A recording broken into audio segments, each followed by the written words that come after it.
বেগুন দিয়ে তো অনেক কিছু বানিয়ে খেয়েছেন, এইভাবে করে একবার বানিয়ে খেয়ে দেখুন, দুর্দান্ত লাগে।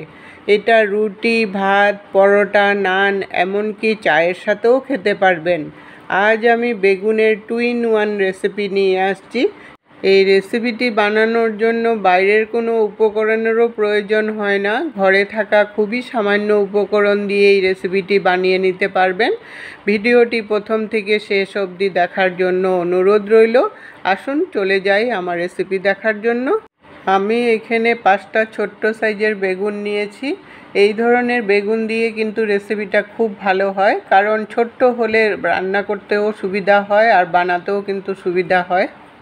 বেগুনগুলোকে ভালো করে ধুয়েও নিয়েছি, কারণ কাটার পরে বেগুনগুলো ধুবেন না, তাহলে বেগুনের ভিতরে জল ঢুকে গেলে রেসিপিটা ভালো হবে না। বেগুনগুলোর বোটাগুলো এখন ছাড়িয়ে নেব। জাস্ট একটু বোটাটাই কাটবো, বেশি ডাবিয়ে কাটবো না। বোটাটা কেটে পাতাগুলো ফেলে সব রেডি করে নিলাম। তারপর বেগুনটাকে মিডিলে আধা করে নিলাম। আধাটা যেন সমান হয়, তাহলে রেসিপিটা সুন্দর হবে। সবগুলো বেগুন আধা করে নিয়েছি, একদম সমান হয়েছে বেগুনগুলো। এখন চাকুর আগাটা দিয়ে বেগুনের ভিতরের অংশটাকে একটু বার করে নেব। চাকুটা দিয়ে এইভাবে করে চারদিকে ঘুরিয়ে ঘুরিয়ে ভিতরের অংশটাকে বার করতে হবে। তারপর যে সাদা অংশটা থাকে চাকুর আগাটা দিয়ে এইভাবে চেষে চেষে যতটা পারেন পাতলা করে দিতে হবে। যতটা পাতলা করবেন রেসিপিটা কিন্তু ততটাই ভালো হবে, ভিতরে পুরটাও ঢুকবে আর তখন খেতেও ভালো লাগবে। এইভাবে করে সব বেগুনের ভিতরের অংশটাকে আমি বার করে নেব। চাকু দিয়ে বার করতে যদি অসুবিধা হয় তাহলে এই কাজটা কিন্তু চামচের গোড়া দিয়েও করতে পারবেন। চামচের গোড়া দিয়েও কিন্তু সুন্দরভাবে বেরিয়ে আসে। এইভাবে করে সব বেগুনের ভিতরের অংশটাকে বার করে একটা বাটির মধ্যে রেখে দিলাম। এখন বেগুনের পিসগুলোর মধ্যে সামান্য পরিমাণে নুন আর একটু মিষ্টি দিয়ে দিলাম, আর হাফ টিস্পুন হলদি পাউডার দিয়ে দিলাম। এইভাবে করে নুন, হলুদ, মিষ্টি দিয়ে মেখে রাখলে বেগুনগুলোর ভিতরে বেশ নুনটাও ঢুকবে আর নরমও হয়ে যাবে। তখন রেসিপিটা খেতেও ভালো লাগবে আর বানাতেও সুবিধা হবে। বেগুনগুলোকে ভালোভাবে মেখে নিয়ে এখন একটা সাইডে ঢাকা দিয়ে রেখে দেব। এখন বেগুনের ভিতরের অংশগুলো যে বার করেছিলাম ওগুলোকে এখন ছোট ছোট করে একটু পিস করে নিব। যদিও এই ভিতরের অংশটা একটু নরমই থাকে, তথাপিও একটু পিস করে নিলে তখন রেসিপিটা বানাতে সুবিধা হবে। সব বেগুনের ভিতরের অংশটাকে ছোট ছোট করে পিস করে নিলাম। এখন এটার মধ্যে আমি কি মেশাবো আপনারা ভিডিওটা স্কিপ না করে দেখতে থাকুন।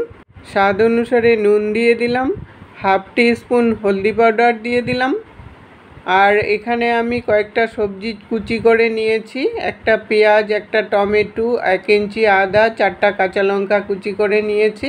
এগুলোকে এখন দিয়ে দিব। সবগুলো একটু কুচি করে নিলে মিশবেও ভালো আর দেখতেও ভালো লাগবে আর বানাতেও সুবিধা হবে।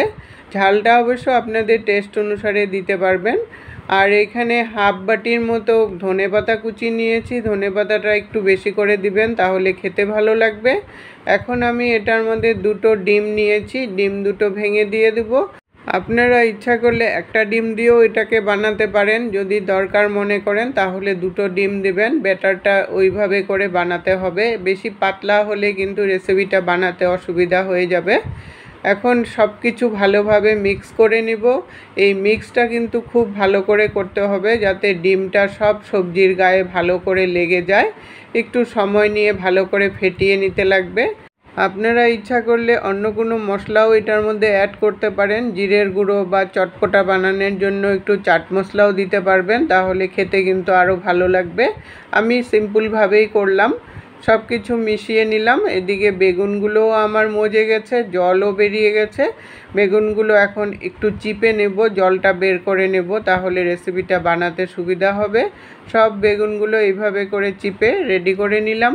এখন আমি একটা ফ্রাই প্যান বসিয়েছি। ফ্রাই প্যানে 3 চামচ পরিমাণ রিফাইন্ড অয়েল দিয়ে দিলাম। আপনারা ইচ্ছা করলে রেসিপিটা সরষের তেলেও বানাতে পারবেন, খারাপ লাগবে না খেতে। তেলটাকে চারিদিকে ছড়িয়ে ভালো করে গরম করে নিলাম।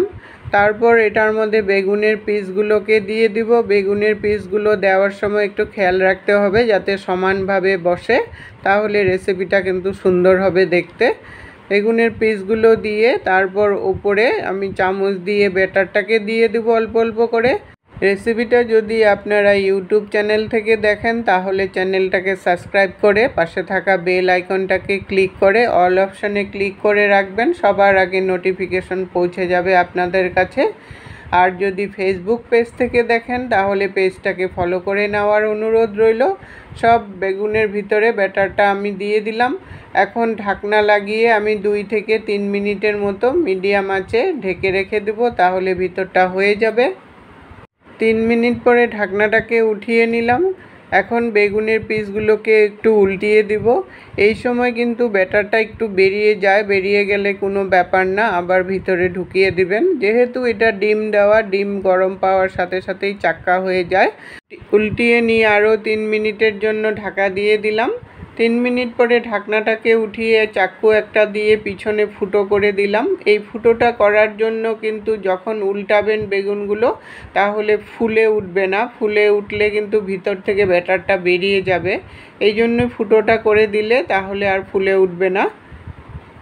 এখন আর আমি ঢাকনা লাগাবো না। এখন 2 থেকে 3 মিনিটের মতো একটু উল্টিয়ে পাল্টিয়ে যতক্ষণ না হালকা ব্রাউন কালার চলে আসে ততক্ষণ পর্যন্ত একটু ভাজা করে নিতে হবে।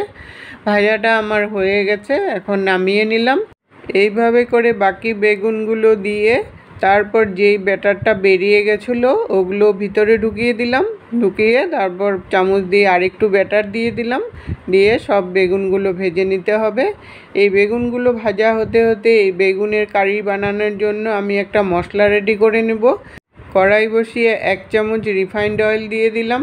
তেলটা ভালো করে গরম করে নিয়ে তারপর এটার মধ্যে একটা পেঁয়াজ খুলে খুলে দিয়ে দেব। একটা মিডিয়াম সাইজের পেঁয়াজ নিয়েছি, পেঁয়াজ একটা দিয়ে দিলাম, 1 ইঞ্চি আদা দিয়ে দিলাম, আর 2টো কাঁচা লঙ্কা দিয়ে দিলাম, আর 8-10 কোয়া রসুন দিয়ে দিলাম, আর একটা টমেটো ডুমু ডুমু করে কেটে নিয়েছি, টমেটোটা দিয়ে দিলাম। এখন সব এগুলোকে একটু 3-4 মিনিটের মতো হালকা ব্রাউন কালার না হওয়া পর্যন্ত ভাজা করে নিতে হবে। যতক্ষণ না একটা সুন্দর ভাজার গন্ধ চলে আসে ততক্ষণ পর্যন্ত এটা ভাজা করতে হবে। ভাজাটা আমার হয়ে গেছে, এখন নামিয়ে ঠান্ডা করে মিক্সিতে পেস্ট করে নেব। এদিকে আমার বাকি বেগুনগুলোও ভাজা হয়ে গেছে, হালকা ব্রাউন কালার চলে আসছে। এই বেগুনগুলোকেও আমি নামিয়ে নিলাম। এই বেগুনের পুর কিন্তু চায়ের সাথে গরম গরম সস দিয়ে খেতে খুবই ভালো লাগে, বা ডালের সাথেও আপনারা খেতে পারবেন। এখন আমি কড়াই বসিয়ে 3 চামচ সরষের তেল দিয়ে দিলাম। তেলটা ভালো করে গরম করে নিয়ে 1/2 টিস্পুন জিরা দিয়ে দিলাম, আর 2টো তেজপাতা দিয়ে দিলাম।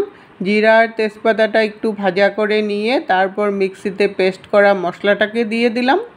মশলাটা দিয়ে 1/2 টিস্পুন হলদি পাউডার দিয়ে দিলাম, আর 1/2 টিস্পুন জিরা পাউডার দিয়ে দিলাম। এখন এই মশলাটাকে আমি 3 থেকে 4 মিনিটের মতো ভালো করে কষিয়ে নিব, যতক্ষণ না তেলটা উপরে উঠে যায়। মশলাটা আমি 4 মিনিটের মতো কষিয়ে নিলাম, অনেকটাই শুকিয়ে গেছে। এখন যে ব্যাটারটা বেঁচে ছিল ওই ব্যাটারটাকেও দিয়ে দিলাম। আমি বেগুনের ভিতরে যে ব্যাটারটা দিয়েছিলাম 1/2 টিস্পুন কাশ্মীরি চিলি পাউডার দিয়ে দিলাম, তাহলে কালারটা খুব সুন্দর হবে।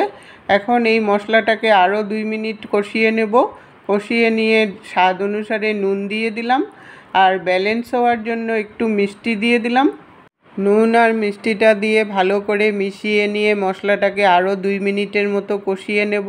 নুন দেওয়ার পর একটু জল ছেড়ে দেয়, যে ওই জলটাকে একটু ভালো করে শুকিয়ে নিলেই মশলাটা একদম রেডি হয়ে যাবে। মশলাটা একদম শুকিয়ে গেছে।